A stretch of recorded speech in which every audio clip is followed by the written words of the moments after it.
The revolution is here. A movement of people free to live, work, and choose. We won't tell you what to think. We just demand that you think for yourself. This is Kibbe on Liberty. Hey guys, welcome.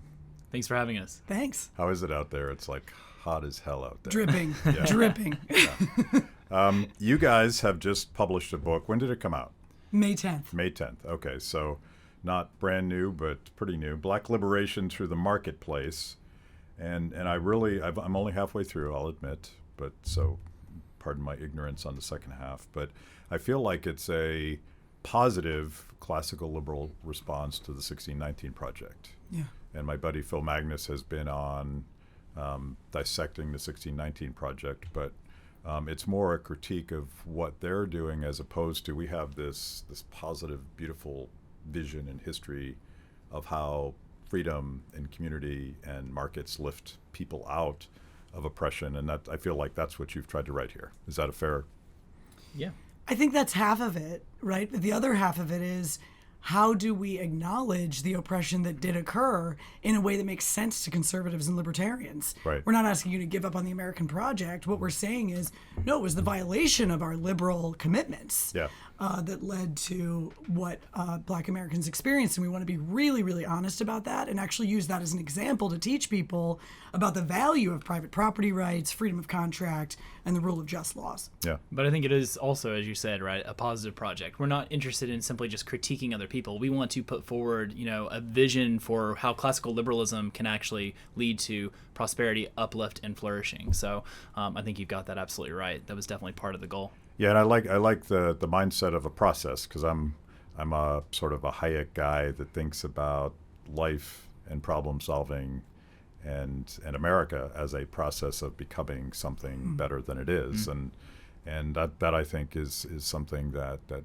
conservatives particularly struggle with. They think that there was like this ideal thing and we got it right and then we lost it, and it's like, no, we're always figuring stuff out. Yeah, things have gotten a lot better for some Americans, right? Yeah. Things have improved immensely for them. Yeah. And so you can take 2 steps forward and 1 step back sometimes. Yeah. Well, let's tell people who you guys are, because you're both academics, and I use that in the positive sense of the term. Maybe we'll pick on them a little bit later. But Rachel, give us a little bit of background about your history and expertise. Sure. So I actually have a PhD in philosophy. I wrote my dissertation on David Hume on property rights and his critiques of John Locke. And I've spent most of my career actually really focused on student programming. I've been in the liberty movement all my life. So I've been parts of free enterprise institutes. I'm now running the Free Enterprise Center at Concordia University, Chicago, but I actually live in St. Louis, Missouri. And I always make a point of that because we talk about Love the Lou and some of the work we're doing on the ground in the community in St. Louis. It's really beautiful stuff. I'm having a great time at Concordia, Chicago, building up a kind of entrepreneurial mindset among our student body. So a philosopher. Yes. All right. So I am an historian. I've got a PhD in history from the University of Alabama, where I studied under David Beto, who we talked about just a moment ago. And my area of specialization is 20th century, political, intellectual, and economic history. And my first book was titled Getting Right with Reagan, The Struggle for True Conservatism, which looked at the evolution of the way in which conservatives viewed Reagan during the 80s, quite hostily, oftentimes, and then the creation of what I call the Reagan myth. And I'm at Huntington College now. I'm going into my 3rd year. I teach pretty much everything because there are only 2 historians, and we have to teach the world. So really enjoying it there, and really happy to have partnered with Rachel on this book. How did you guys find each other? Is this the first project you've done together? It is. Interestingly, Rachel had this idea for what I thought was a really positive project, and she pitched it, I think, initially to my advisor, David Beto, who is a civil rights historian. He's written a book called Black Maverick about T.R.M. Howard, who's sort of a forgotten civil rights hero in many ways. And so I think she pitched it to David, and David was like, I'm working on my New Deal book, which is set to come out relatively soon. And he goes, I just don't really have the bandwidth, the time to do this, but I have a student, although he doesn't specialize in sort of civil rights history, he could help you out. He could be the historian to kind of provide the details, because my sense was that you wanted a historian to partner with. Yeah, it wouldn't be right to write this book without a historian, but I turned out to be incredibly lucky. Marcus and I work really well together, and it's been a really exciting partnership. Yeah, and I think you can't you can't take this subject seriously unless you describe in sometimes vivid terms some of the horrific things that have happened, driven by racism in America. And I want to get to Tulsa, but not just yet, because I want to start with the way that you guys start the book, which is the dangerous words social justice. And you point out that Hayek had a problem with this because for Hayek, justice was for individuals, and social corrupted that because it became hard to understand what that meant. And I think we're still struggling with that today, but to rehabilitate that phrase and try to understand people that use that phrase is something that you guys are trying to do. Yeah, so the term social justice, Hayek is assuming that people mean something like perfect material equality in outcomes. Yeah. And of course, he's totally right to condemn that, because you cannot have that without tyranny. And you see that clearly in David Hume's work as well. And so we think that's true, but we also think that in many cases, there's a way of thinking about social justice that actually makes a lot of sense from Hayek's perspective. Because what is he doing in the Constitution of Liberty? He's explaining the institutions that you have to have in order to experience freedom and economic flourishing. So if you're excluded from those legal institutions, you won't experience that, right? And so you will be a victim of basic, real individual crimes from your neighbors, from the police, from the court system, whatever it is. And so it will be just injustice, just plain injustice. You don't necessarily need the term social, but I think people now use the term social justice to refer to things that were bad happened in the past, and we want to do right by that. Yeah. And it's often much more vague in their minds. And so if we can bring forward the classical liberal tradition of actually paying a lot of attention to the way that the growth of freedom affects regular people, and it goes all the way back, Adam Smith, et cetera, they're all talking about poor people getting richer, then we can show, oh, actually, we have a social justice tradition in classical liberalism. Yeah. And part of the mistake I think we make is when we understand the sort of bad version of social justice, which is using force to redistribute wealth and to bring everybody down to some equal level, we give up the word justice too, which is the entire basis of what I think liberty is about. It's about those institutions that provide for equal treatment under law and all that stuff that I guess is controversial now, but I thought it was a thing. So we don't use the term social justice ourselves, but we try to show some understanding to just regular Americans who do. Yeah. But I think that we need to redeem the term injustice, right? These were just real injustices. Yeah. And we need to acknowledge them and understand that America has a kind of racial hangover from some of these terrible parts of our history. Yeah, yeah. By the way, not just America. Like I'll sound like Dinesh D'Souza for a second, but the world of 200 years ago was pretty repugnant by many of the standards that we would hold ourselves to today. Yeah. And that's where some of the history comes in. I think it's good to point out some of the crazy stuff that people did and believed, not just in our own history, but where those things came from. Yeah, I think I teach World Civ 1 every single semester, and my students are always just like really shocked because I like to describe to them like what would have smelled like in Rome, right? To just walk down the street with the chamber pots being sort of dumped, even though they did have running water was for the elites.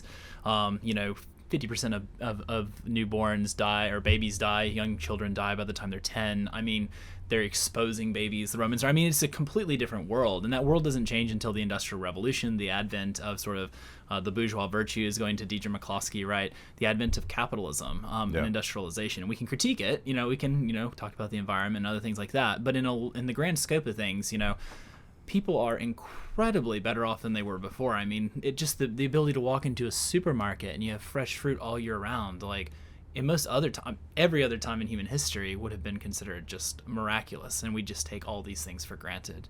And so one of the things I really always hope is that when they leave my class, they have a sense of awe. When they walk into the grocery store, I hope they just pause and like, oh, that's what Dr. Witcher was talking about. I should appreciate this a little bit, right? Because it is really quite unique in the history of humanity. So yeah, I think of AOC's much maligned comment that she made, that when she said that her generation had never known true prosperity, and of course, objectively speaking, she's growing up in the most prosperous area of the most prosperous country at the most prosperous time in the history of humanity. But the context is important. And if you didn't learn about how people lived not so long ago, pre-capitalism, I think you can sort of lose track of the progress we've made. And you can't actually critique the mistakes we're making unless you have it in the context of, this system is lifting us, everybody, up, and that's important not to throw away. I think part of the uniqueness, why I say America and our history of race, because I totally acknowledge your point, right? You have all kinds of oppression is like normal for human history. I think the uniqueness of America is the promises we made. Yeah. I mean, that's actually why people sort of hold us accountable in the way that they do. I mean, Brazilians get 10 times as many people coming over from West Africa, or being brought over, right, from West Africa, and many of them just die from how hard and awful the labor is. And so, yeah, you hear conservatives say, well, American slavery, I mean, people actually flourished and you had more black people. And that's all true. But look at what we said, right? We said that we were all created equal. Yeah. And that's that black pro-constitutional tradition that you see from Phyllis Wheatley, all the way through Martin Luther King Jr. saying, hey, let's hold America accountable to the promises it made. And that's what makes it stand out, right? The sins of our country. And it's one of the virtues of liberal society, writ large, is the fact of the willingness to actually acknowledge these things, to discuss them in the public forum, right, in the press, etc., to condemn the things that we did wrong, and then to move forward. I mean, you don't see that in the Soviet Union. You don't see that happening, this sort of public condemnation, right? You publicly condemn it, you're in trouble, right? And so I think that's something to sort of emphasize as well. Like, we're unique in the sense that we have these ideals. We're also unique in the sense that, the West, the liberal West, is unique in the sense that there's a constant sort of self-criticism and trying to live up to those ideals, even if we oftentimes fell short in the past. Yeah, the much maligned now Thomas Jefferson was well aware of the contradiction. Oh, yes. From the Declaration, and that was the value proposition of Dr. King when he spoke in front of the Lincoln Memorial. There's a promissory note, Right. and this goes back to this process. Without forgiving the stupid and evil things that happened in America, you can say that we're in a process of trying to achieve that truly radical goal of equality, which was different than almost anything else anywhere else in the world. Yeah, and so you can contrast a perspective like that, which is just more nuanced, with a perspective that says, well, racism was so fundamental to the founding that the founding is fundamentally flawed. Yeah. And we're saying, no, you don't want to go that direction, right? You want to hold on to the accountability of the founding and fulfill it. So I love the quote, and I always quote Frederick Douglass when he says it's not the Constitution, it's whether we have honor enough and courage enough to live up to the Constitution. And I think that's part of the larger sort of thing that we're trying to do with the book, is we feel like we have conservatives on the one hand who present a vision of America, that America is great, it has this wonderful founding, the ideals, etc. And it's a very patriotic history, and that's in a lot of textbooks at the high school level. And then you have at the college level, you have this other narrative that looks at American history and just laser focused on maybe liberalism is even tainted by racism, and maybe we need to jettison liberalism for socialism or some sort of market socialism, or even perhaps something more radical even than that, it's communism or something along those lines. And what we're trying to offer here is, I don't know if we want to call it a third way, but an alternative to those two narratives, to say we can address past injustice without jettisoning our liberal values. And we have to, because the liberal values are what have led to flourishing, equality before the law, etc. And if we throw those out, we're going to go in a very bad direction. And so we're hopeful that we can offer conservatives and libertarians, and perhaps even progressives, right, a narrative that acknowledges past injustice, but enables us to address that past injustice, heal, and move forward as a political entity, as a nation, as a community, right? Whereas right now, I think with this, debates over statues and other things like that, we're seeing the sort of disintegration, if you will, of the polis. We're seeing the disintegration of the community within this, within our sort of geographic space, and that could be really, really harmful. Just as a historian, before I knew what critical race theory was, I did the masochistic thing of accepting a debate with Don Lemon from CNN and the head of the NAACP, and this is back when I was a Tea Party guy, and I suspected and turned out to be right that they wanted to debate whether or not I was a racist. And in the process of this, and this I'm not this masochistic anymore, but I was then. In the process of this, I use the phrase colorblind society.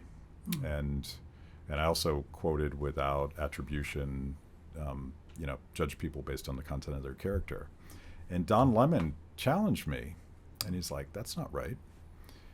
And this is the first time I realized that I thought we all agreed on this, but we don't agree on this anymore. And it has now become, critical race theory has become a thing, which to me is kind of the mirror image of white supremacy. It is dividing people based on tribe and color and ethnicity, and all that stuff. And I think, without sort of trashing that, you guys are offering this alternative vision of like, we got to work this stuff out.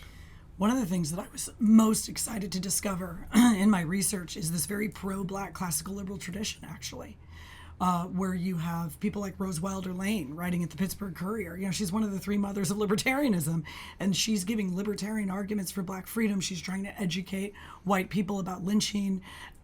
You've got two of the founders of the NAACP are serious classical liberals. Of course, Frederick Douglass, right? Zora Neale Hurston, very much individualist. So you do have a pro-Black classical liberal account that acknowledges the history that CRT is trying to address. But I have to kind of stick it to us a little bit and say, the reason that CRT has the power it has in the academy is because conservatives and classical liberals didn't necessarily take up that space in the conversation of giving their own account of what was happening to Black people. And one of the examples I often use here is our beloved Hayek, who I love. But Hayek, who's writing about these institutions, never takes notice of the fact anywhere, as far as I know, and we did check with Bruce Caldwell, anywhere of the actual exclusion of Blacks during Jim Crow, for instance. And so I think that CRT, it's like a vacuum, right? It's sucked into that conversation and kind of takes up all the space in the room, because at least they're talking about the abrogation of liberal laws that did occur. And so that's why we need to come back strong and give our version of the story. Let's talk about eugenics, because I'm reminded of this. I just reread Hayek's The Counter-Revolution of Science, and it's not at all about eugenics. It's about an earlier, actually the first generation of scientism, but how the cloak of the science. I mean, we're still debating this today, but how the cloak of scientism involved tremendous abuses of government power. And the arrogance and elitism and racism of the eugenics movement was really just this belief that you could use power to make everything perfect, until we discovered through Hitler that was just wickedly evil. Yeah, I think it's really surprising for students. I think it's really, really surprising for most people. It's hard to get across to them just how racist America was the most racist period in American history, I think, is from around 1880, 1890 to about, maybe to about World War II, but at least through the 1920s, because so many of the experts, and Rachel, you can talk to this with specific details here in just a second, but actually believed, in scientific racism, pseudo-scientific techniques to determine which people are superior to other people. And it's in this environment, I know we're not talking necessarily yet about Booker T. Washington, but it's in this environment that Booker T. Washington gets handed the mantle of leader of the race. And he gets condemned by everyone because he's in this horrific situation in which, one of the reasons he writes his autobiographies, the several books that he writes, is to try and demonstrate that Black people are capable of doing these things and being entrepreneurial and succeeding, and they're not, contrary to these claims that they're racially inferior, they're not actually racially inferior. I mean, he uses his life as sort of, the example of that, and he tries to do that at Tuskegee as well. But I think many Americans really struggle with the fact that there's a really good book by Daniel Rogers called Atlantic Crossings, which talks about the interconnectedness of European thought and American thought at this time. And one of the ways in which that's happening is, of course, on eugenics as well. And so, yeah, you can speak to it in more detail. But. I mean, just the sheer popularity in the academic community of eugenics, we just forget about it. Was it a top-down thing, or was it a bottom-up thing? Was this a natural result of emancipation and people being anxious about Black people having equal rights? So I think I think from a historical perspective, I think it begins actually before. I mean, it just you can see tracks that it exists, scientific racism that exists all the way back into like the 1830s and whatnot. But I think what it does is it confirms, right, many of the racial biases that exist within most Americans at the time. And so I think I would argue it's more of a top-down process that then when people learn about it, they're like, oh yeah, absolutely. You can feel better about your... Yeah, you can be like, well, the experts agree with me. Like Yeah. that I'm superior to these people. And that's sad, but I think that's the truth. I think that racism already existed, and then the sort of scientific racism, which was very present among the elites, which we know sort of provides an intellectual justification for what most white people already thought. And of course, one of the most surprising things for people to learn is that eugenics was the basis of the minimum wage concept. Yeah. And it's totally explicit. It's not like a conspiracy theory that Marcus and I came up with. You just open these 1905, 1908 economics textbooks, ones that are used all over the country, and they're saying, well, literally, and I'm sorry to have to repeat this, but they say things like, well, we can't chloroform them all right now, so let's just raise the minimum wage high enough to disemploy them. Yeah. I mean, it's disgusting. Yeah. It really is, and it's anti-black and it's anti-immigrant and anti-women. Yeah. And many people during this time period when Booker T. Washington is really struggling, they believe that black people will cease to exist because they're inferior, and there's sort of this pseudo-Darwinian argument that like they're going to cease to exist because they're so inferior. It's extraordinarily dark if you read that in these chapters. It is really scary and dark, and I think that post Hitler, like you said, I think that's when Americans sort of like wake up. We fought this racial regime abroad, right? And African Americans force white Americans to a certain extent to acknowledge this with the double V campaign, right? Victory over racism abroad and victory over racism at home. And so I think that hypocrisy really forced us to sort of take a look in the mirror. And of course, it took another 20 years or so. Yeah. But still, I think that was really important. I knew that John Maynard Keynes was a eugenicist, but you guys lay out very explicitly his conversations with Margaret Sanger and other things. And again, I'm going back to Hayek's critique of scientism, because of course Keynes was a eugenicist because he had that arrogance to think that he could manipulate and reorganize the economy from the top down, and why not do that to society as well?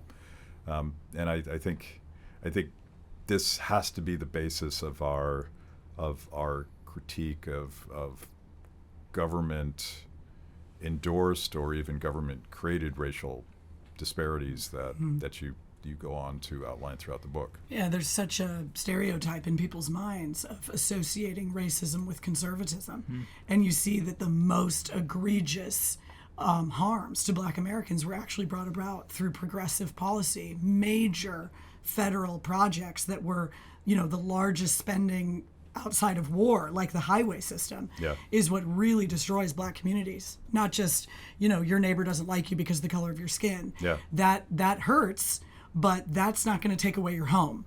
What's going to take away your home is urban renewal, right? Or building a highway. What's going to blow up your neighborhood and your economic centers are these huge projects that are being put forward by progressives, Woodrow Wilson, et cetera. And so it's really important that we get this history right, because people have a very confused idea about our history of racism. Yeah, and I think it's important to mention just like Republican presidents as well, right? Eisenhower did it for, national defense reasons, but Eisenhower ultimately like just allocates the resources to the localities, to the states, and like then those people who are in control, many of whom are mayors, sort of municipal leaders who think they're struggling with a particular problem and now have the resources and the money to eradicate that problem, read between the lines, run the highway through the prospering black community, right, and then create like basically they've segregated communities quite literally. If you read The Color Concrete of Law, wall, right, he does quite a good job of sort of discussing this history. So quite similar to the regulations of apartheid South Africa,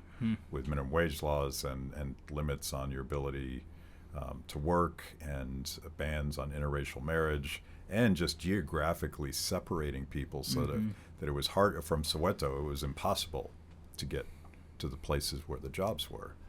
Right. And we did all that too. Yeah, so it's interesting because we have these debates about terms like structural racism, right? But if you look at this, I mean, it kind of makes sense from a libertarian perspective, because what you're seeing is that it's not just you and me not liking each other, right? It's actually cascades of laws from the federal to the state to the municipal level that are being forced on people so that they are not allowed to live next to each other. They're not allowed to go to the same shops. Yeah. It's not just the shop owner, right? It's the town or the state forcing that outcome, and you actually have these amazing cases of private businesses trying really hard and suing to get out of these requirements because, of course, they're very expensive and they alienate their black customers, right? And so they're trying to sue in order to say, you can't force these costs on us that of segregation.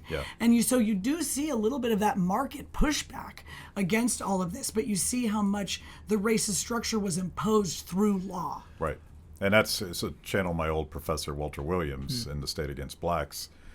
His whole point is it's the collusion of racist sentiments with the power of the state that ultimately creates these, and yes, you can call it structural racism, but it happens through government. Yes. Right. Structural racism is not sustainable unless you have a monopoly on force that makes it hard to break up.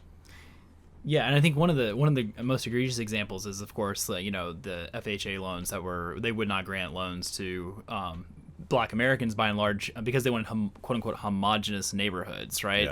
And so as a result, you have places like that you wouldn't even think. And then once again, this is Rothstein's book. Going in Oakland, right? We see segregation emerge in a place that you would think, okay, the South is where segregation. No, like many of our cities were segregated because of the disparate, sort of the disparate ability of Black Americans to get access to bank loans in order to buy houses because they wouldn't insure, the FHA wouldn't insure the loans.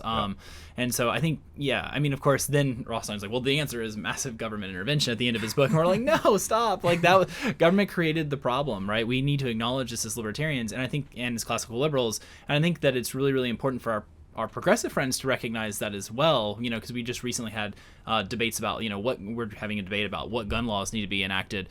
And one of the things I always caution my progressive friends about is like, you understand that oftentimes when you pass legislation and regulations like this, it's ultimately going to disparately be enforced, right, upon Black Americans. And so we have to be really, really cautious about new legislation, new programs, etc. that we implement because it can have a disparate effect for whatever reason. I was picking on AOC earlier, but you may have noticed a couple days ago she actually said exactly that. This sounds good, but the implementation of this is going to target people of color because that's just how it is. Yeah, and I think one of the most interesting things in the book is, you absolutely have these projects that have racist intent, but then you kind of shift, right, over time in the 20th century to projects that have good intent, but they still have terrible outcomes, right? Like these gun control laws. Many of the people who are interested in these are not trying to send more Black men to prison, but that is what will happen. And you see the same thing with the Great Society, the welfare state. You see the same thing with the way that the unions control. But even like gun control's origins are racial. very racist. Yeah, they're racial. Yeah, we have a whole section on gun control in the book. Yeah. Actually, all of the original gun control laws are anti-Black specifically. White men were actually encouraged to have guns, right? Particularly during the Revolution, they were required to have guns. Yeah. But you see a series of gun control laws throughout our history, and they are always anti-Black, including the ones in the 20th century. So the Black Panther Party for Self-Defense, right, is patrolling their neighborhoods because they don't trust the police with guns. People freak out about it. They march into the Capitol with their guns. They don't do anything. They're just holding them. But that freaks people out badly enough that we start passing gun control laws. Yeah. And the NRA loves that law. They're for that at that time. And so we really nail the NRA in the book too, because if you look at things like the Philando Castile case, here you have a licensed gun owner who did everything he was supposed to do. You should have spoken up for him. Or Breonna Taylor's boyfriend. You should have spoken up. These were licensed gun owners. Where are you? Crickets. Yeah. But I do think I think it's because we don't know history, but I would very much attribute popular support for a lot of these laws today as well-meaning but misguided. But it would be nice to remind them that almost everything that we're talking about when we talk about structural racism started with racists using the power of government, and even I'm not sure you say this in the book, and correct me if I'm wrong, but even the war on drugs. Yeah. As I recall, Richard Nixon very much said this is to hurt black people. So there's a mixed story there. We do have some comments saying like we needed to undermine the black community, so we were going to nail them on heroin and things like that. But you also have a book like Locking Up Our Own by James Foreman, where he's talking about Washington, D.C. and the huge amount of heroin use in the late 60s. And he's saying, actually, we were all black. It was all black leaders. And they're looking at the situation. There's kind of a medical model and there's a punitive model. And it was actually the black nationalists who felt like they wanted to be punitive on these dealers because they didn't want the undignifying picture of methadone addicts, shuffling around. And so that's a really good example of how you can have something arise that is not the intention of white supremacy, right, in its origin, but it has that exact outcome. Yeah. And so we just made a mistake. We should have gone with the medical model, and we didn't in that moment. And you can feel some compassion for those black leaders because the heroin addiction was really, really bad, right? And so they panicked, but it sent us on a very bad road. So there was some racism and some not, but it all led to a system that needs to be totally dismantled. Yeah. Some racism, some not, but all sort of the hubris of saying, I'm going to use power to fix this problem. Exactly. Yeah. It's that addiction to central planning that you see in the progressive mindset. Yeah. Let's go back and for those who don't know the story, let's remind people what happened in Tuskegee. Yeah, so Booker T. Washington was asked basically to come down and to be the new president of this university that needed someone to sort of provided guidance and a vision, and he ultimately accepts the job, and he gets down there, and it's literally like one building, and they don't have a lot of means. The community, mainly white people in Alabama, are very hostile, and what Booker T. Washington does is he brings an entrepreneurial spirit and a can-do spirit to Tuskegee, and what they do is they literally build the university themselves, right? Black students, along with Booker T. Washington, the faculty, the administration, literally build Tuskegee from the ground up. And they even this famous story about they even figure out how to make their own bricks because there's no brick producers in the area. And so Booker T. Washington's like, well, what if we did it ourselves? And they go through multiple, it costs a lot of money, multiple sort of iterations to try and come up with a brick that would work. And ultimately they're successful in doing so. And then they start selling the bricks to their white neighbors and people who needed this as well. And so they provide a positive benefit for the community. And Washington, of course, thought that a place like Tuskegee, which did focus on vocational training, because Washington believed that the way in which, at least I think based on Norell's book, Robert Norell's biography of him, the way in which you're going to achieve political liberty in America is by achieving respectability through vocation. Once Black Americans had sort of put their buckets down, had become teachers, had become respectable, had become, prosperous, had created civil society, then white Americans would recognize that the scientific racism that they were being told about wasn't true, that there was mutually beneficial exchange that was possible with Black Americans and that it would uplift everyone. And so that was his hope. The reality is that many white Americans and many white Alabamians had a zero-sum mentality about progress and about prosperity, and many still do today, right? And so Tuskegee was constantly under attack, and Booker T. Washington inherits from Douglas the mantle of leader of the race, but he's so constrained in what he can say because he lives in the heart of Dixie. And so it opens up opportunities for people like W.B. Du Bois to, I think, unfairly criticize Washington, who was doing a ton of activist work behind the scenes. And we know Du Bois was aware of this because Du Bois sues the Pullman company because the way he's treated on the Pullman trains. And the person who bankrolls his lawsuit is Booker T. Washington. And so Du Bois knows this all is going on privately, that Washington's working behind the scenes to sort of get, to attack these new racist constitutions in Alabama and Louisiana and elsewhere. So he knows that's happening, but yet in public, he breaks from Washington and condemns him for sort of focusing on economic uplift instead of on political uplift, when in the reality, Booker T. Washington was doing both. He just had to do the political part very, very quietly. And Tuskegee is a great example of sort of black uplift and success to this day. And one of the reasons we tell this story is because we want to show sort of the long story of civil rights, because you don't get the civil rights movement if you don't have the middle and upper class black community that Washington built through the National Negro Business League. And so this idea of sort of economics versus political rights, it's like, no, no, no. You have to have economic flourishing to get those political rights. And it takes 60 years, but we get there. And so it's, Madam C.J. Walker bankrolling the NAACP, right? It's John H. Johnson, the great publisher, who puts Emmett Till's picture in the magazine and really wakes America up to how blacks are being treated. If these people weren't in these powerful economic positions, they couldn't have made the difference politically. And one of the things, and this gets back to our sort of critique of the 1619 project of CRT, and what we're trying to demonstrate in this chapter is that black entrepreneurship and African Americans using the marketplace for uplift actually contributes to liberation, which is why the book's called Black Liberations in the Marketplace. You don't get the successes of the Montgomery bus boycott in 1955 without all the work that had been done previously. So like in 1905, there was, from 1896 to 1905, there was a series of boycotts that were, within the black community to try and boycott the trolley systems, et cetera, to force integration, to stop the discrimination, to get, to attack the Jim Crow laws. And Booker T. Washington supports that sort of quietly with some money behind the scenes.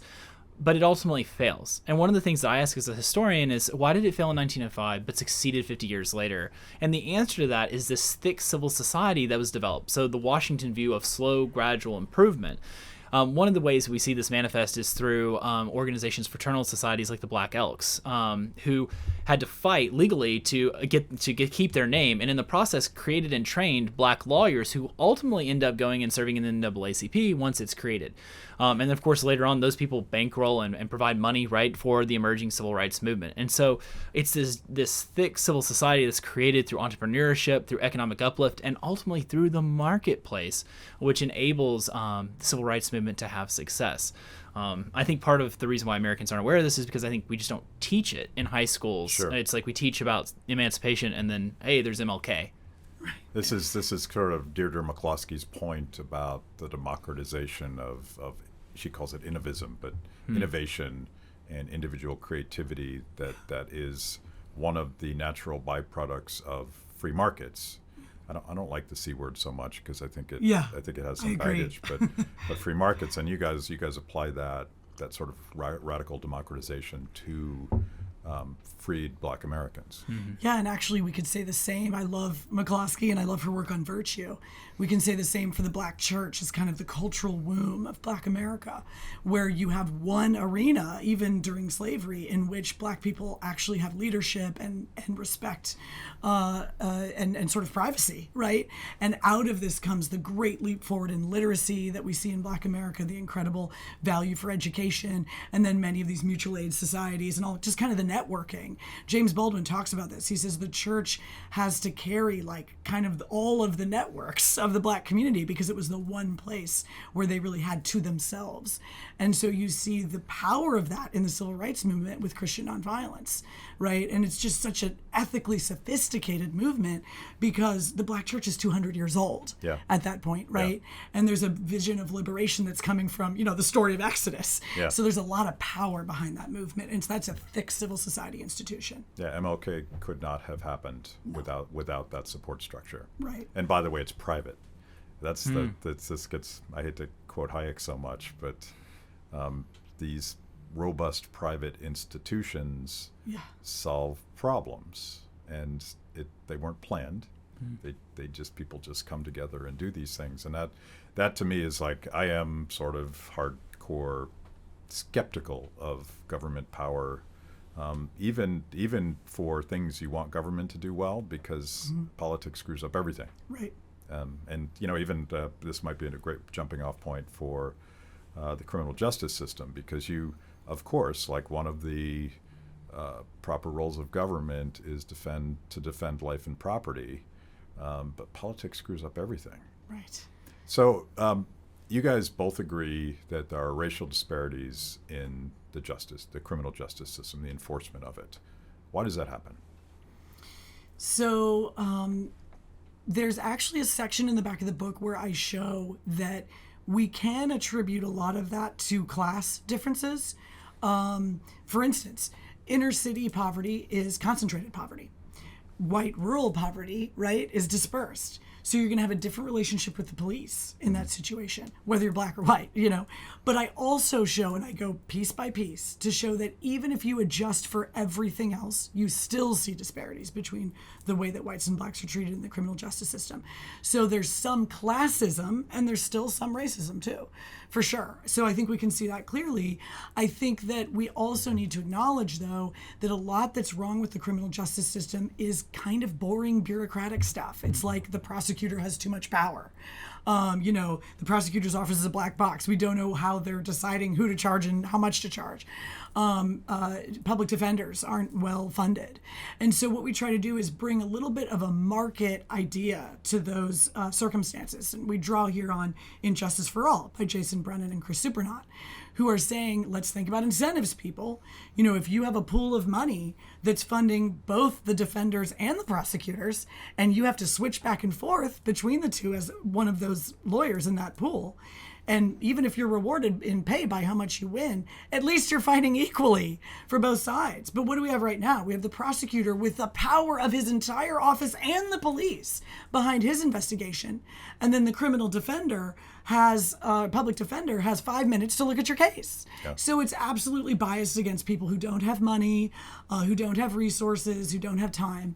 And so they get stuck and trapped in a system that is just not serving us. It's not making us safer, right? It's just costing us money, and it's costing us injustice. And it's destroying families, right? That's and right. communities. So if you're conservative, you should be extraordinarily concerned about this as well, right? Because it disproportionately locks up young black men. Removing fathers from the community. What's the number? We put a bunch of kids in jail, and it's disproportionately black men. Yeah, so at the moment we have, well, at least the numbers that I have in the book, we have, 2.2 million in the prison system. I'm trying to drag this out of my memory. 700,000 are in jail. So they're rotating in jail, which means that those aren't just 700,000 people. They're 700,000 people at a time. Yeah. So they're rotating in and out. And then our numbers are disproportionate. They're less than half of the jailed population is black, but the population of the United States is 13%. So it's far, far too high. Now, some of that is higher criminality in inner cities, so we're not denying that. We're not acting like it's supposed to be perfectly equal if you have black communities where there's high crime. That's the case. But like I said, if you're out in the woods cooking meth, the police may never find you, right? And so there's a disparate nature there to how things go. So our solution is really focusing on over-criminalization first, right? How much can we just get out of the criminal justice system? We have just too many laws, right? And then we go on to talk about the prosecutor's office and things like that, right? Just practical ways that we can get these numbers down, because we imprison more people than any other country in the world whose records are available. And I think criminal justice reform and ending the war on drugs would be tremendously beneficial not only to those communities that we've been talking about, but also to police. One of my best friends is a former police officer. He's a professor of criminal justice at Huntington College, and we talk all the time about the terrible situations that police are oftentimes put in because they're having to enforce drug laws. And it's extremely dangerous, and it's got to be extremely psychologically difficult. And I think one of the things that progressives and maybe libertarians to a certain extent could do a little better is empathize with police officers who are put in these positions where they have to enforce laws that they never should be enforcing. And so I think if we could pitch decriminalization, ending the drug war in a way that's not focused as anti-police, but also focused on sort of like there are benefits here, right? Yeah. To police officers as well. This is, it maybe would depoliticize it a little bit. Yeah. I just met the VP of Law Enforcement Against Prohibition, the LEAP organization, and he was telling me about the numbers in Oregon. Yeah. Oh my gosh, he said pulling people over is down by 80%. Yeah. Because what was your excuse for searching the car? You could pull them over for broken taillight, but if you want to search the car, you have to say, "Oh, I smell marijuana," or "I see some white powder on the dash," right? Well, now you can't say that because drugs are decriminalized, and so they just don't bother to pull them over at all. Well, guess how fewer people will get into scuffles with the police if they're not getting pulled over in the first my place. friend Jeff Singer, who is for decriminalizing, I think, all drugs, but he's like, the paradigm isn't just prosecute to the full extent of law or do whatever the hell you want. The paradigm is criminalization versus harm reduction. Yes. And if you have a drug problem and you want to get help, but you're going to end up in jail and lose your kids, you're not going to do it. you're probably going to spiral downwards. So that to me is something where hopefully conservatives, libertarians, and progressives could look at it with less of a sort of a reaction to, oh, we shouldn't do that, and more of a, well, what's actually happening?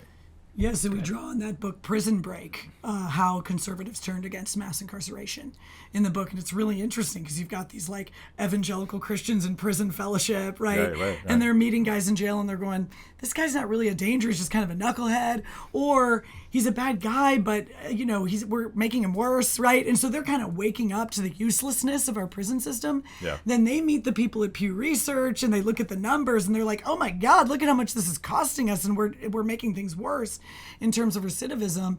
And so they go on to actually, in these deep red states like Texas and Georgia and Kansas and Oklahoma, do some of the most aggressive criminal justice reform. It's really fascinating what happened. Yeah. And so I think it is an area where we can kind of bust up those political tribes and really get something done. A quick shout out, and I want to wrap up, but point out a project that we've done. We produced a documentary called How to Love Your Enemy, a restorative justice story.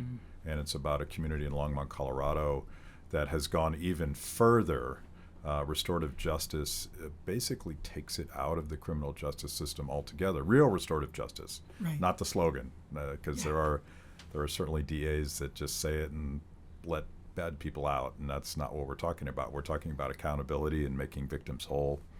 And I think it's a classic example of bottom-up, institution-based problem solving, particularly for young people that make a dumb mistake. Because there's two paths at that point. You can get yourself right, or you can go into the system and become a hardened criminal, and recidivism, we know what those numbers are.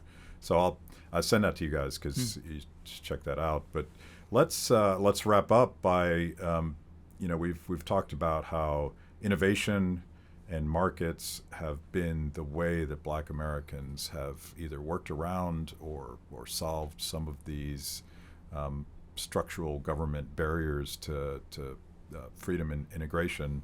What's the takeaway you want for people? And I'll start with you, Rachel. Well, I always plug one of the solutions I discuss in the book, which is called neighborhood stabilization. And that's because, 80% of Black America is above the poverty line. They're majority middle class. Black America has been, in many ways, liberated through the marketplace. But we do have this 20%, right, that's still stuck. We do have this very stubborn poverty in the inner cities.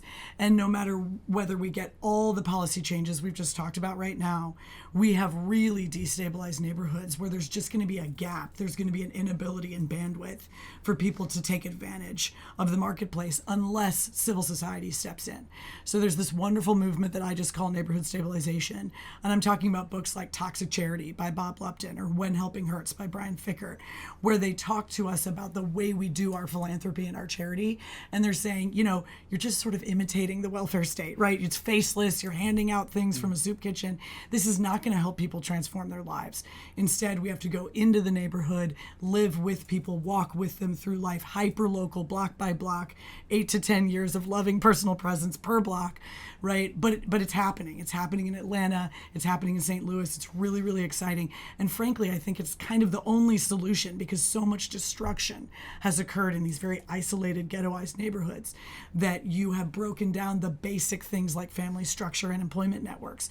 And the only way we're going to fix that is by bringing our networks and our mentoring in to the neighborhood and presenting an alternative right there on that street to those 13, 14, 15-year-old kids, right? Yeah. And saying, hey, here's how you make money. Come work in the community garden. I'll train you. I'll teach you job skills. And those kids, 95% in my group, Love the Lou in St. Louis, are going to school, getting jobs, graduating high school, not joining the gang because they don't really want to do that. They saw their older brother or cousin get shot or go to jail. They don't want that life.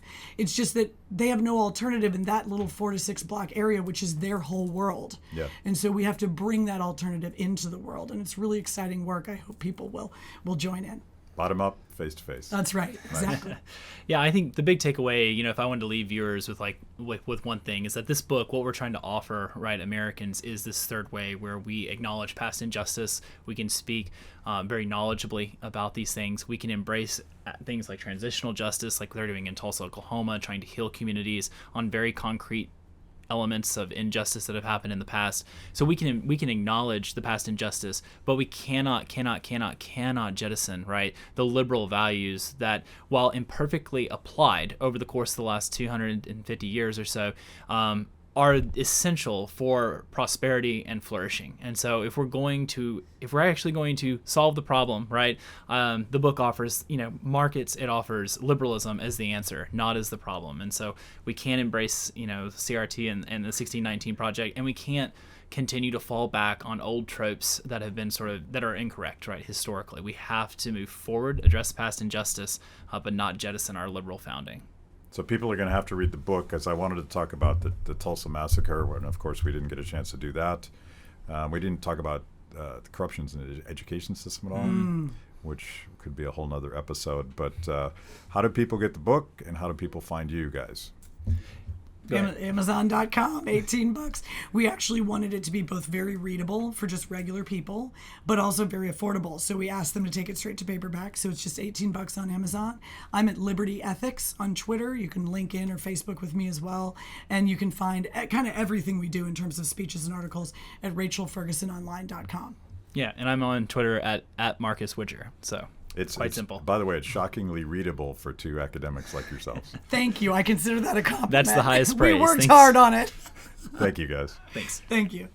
Thanks for watching. If you enjoyed that show, make sure that you like and subscribe. Click the little bell so that you get notifications. And if you consume this via podcast, go wherever you want to go. We're everywhere. Kibbe on Liberty. The revolution starts now.